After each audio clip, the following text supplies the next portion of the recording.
When you plot multiple series in a chart, the labels can end up overlapping other data, which is less than ideal.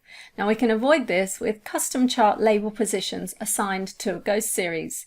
It sounds scary, but it's dead easy. Okay, well, that was 2 puns in 1 sentence. Anyhow, let's take a look. First, I need to delete these labels because they're assigned to the actual series. So just selecting them and press the delete key. Now all I need to do is add a column to my table for the labels. And we want to find the maximum of the target and the actual. Now because my chart is linked to this table, it's automatically included this new series, so that saves me a step. I'm going to select this new series and add labels, but I want to click on the arrow and go down to more options. Now I want to deselect show leader lines and value, and I want to select value from cells. Now when I check this, it opens the dialog box asking me to select the data range. So I want the labels for the actual series. So I'm going to select the actuals in the table and click OK.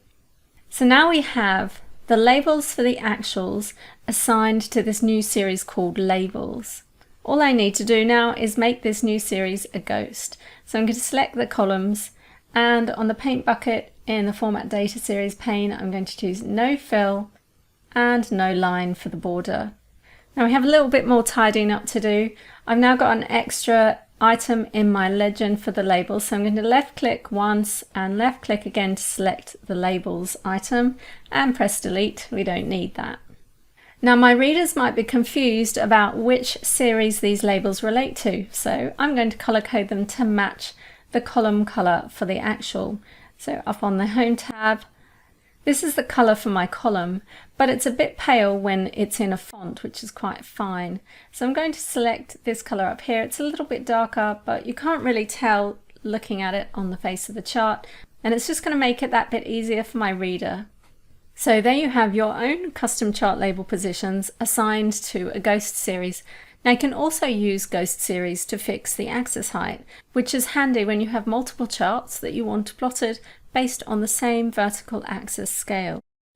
Okay, take a moment to download the Excel file for this lesson from the link here or in the video description.